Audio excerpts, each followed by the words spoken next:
irango kakirito kura jok monego ni kura gi bende ma kore riketho chenro montiere kar kae kore siasa gi weche mag dongruok iwacho ni ok ginya pogore ma sama onego bed ni pogogi Cleophas awacho gimoro amora en siasa and wawacho ni everything rise to fall a leadership to sometimes kibedo trusted gi jopiny with some responsibility kikibed ni in jatelo ma all the time idwa ni implement pachi bede migo mbaka gi japiny miwinj ni japiny to pache wachang'o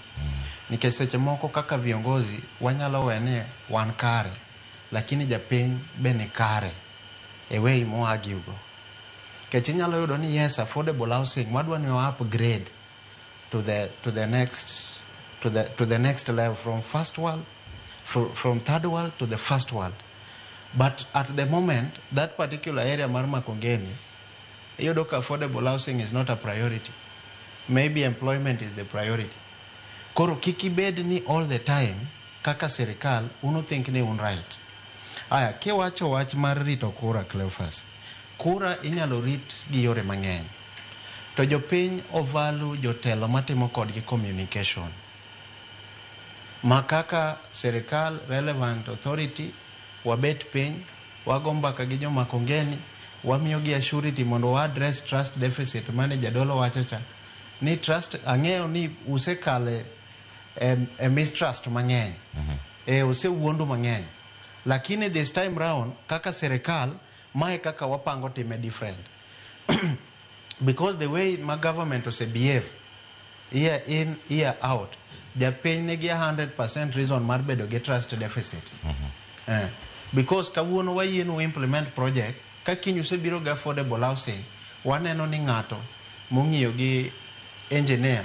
ema occupy the house because engineer ong'iyo gi minister kiny kwaseyienu mubiro mu develop the area mondo miyo benefit wa ugolo jomoko oko ema biro benefit from this particular project osetimore magi gik ma jopiny oseneno ma they have all the reasons mar bedo gi trust deficit kura samidwa rito kura to nyaka ibed machiegni gi japiny to ok maanisha ni nyaka in japiny eki manage rito kuchi but at the same time